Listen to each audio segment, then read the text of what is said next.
जूनागढ़ ज़िले बदीन जे ॾेई पुलिस पारां मुबैना खंभे गुम कयल नीगर जे वारसंडो ॿेड़ी बि एहतिजाज ॻोठ मुरीद लाशारी जे रहवासी पोरियतनि औरतुनि ऐं ॿारनि समेत बासरनि ऐं ॾेई पुलिस जी ज़ियातुनि ख़िलाफ़ एहतिजाजी मुज़ाहिरो कयो।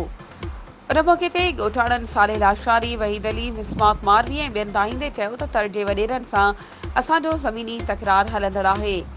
बाअसरनि असां ते बकरी चोरी जो कूड़ो इल्ज़ाम हणंदे खोजी कुतनि जे बिना जवाज़ असांजे उताक ते विहारे छॾियो।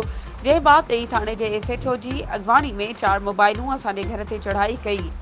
औरतुनि ॿारनि ते तशदुद करे घरनि में पियल सामान खटूं थाम भञी छॾिया। घर जी पेतियुनि जा ताला टोड़े सोन ऐं रोक रक़म मोबाइल फोन सोलर प्लेटूं मोटरसाइकिल पुलिस खणी वई ऐं असांजे 12 साला नीगर तनवीर लाशारी खे बि पुलिस ज़बरदस्ती खणी गुम करे छॾियो आहे। जंहिंखे किथे बि ज़ाहिर न पियो कयो वञे। नीगर जे गुम थियण सबबि असां सख़्तु परेशान आहियूं।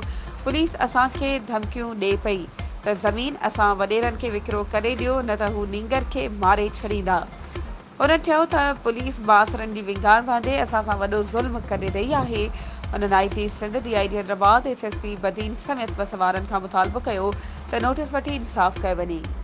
वधीक ख़बरुनि ऐं अपडेट्स जे लाइ असांजे चैनल खे सब्सक्राइब कयो ऐं हा बेल आइकन खे प्रेस करणु न विसारिजो त जीअं असांजी हर नई अचण वारी वीडियो तव्हां ताईं पहुची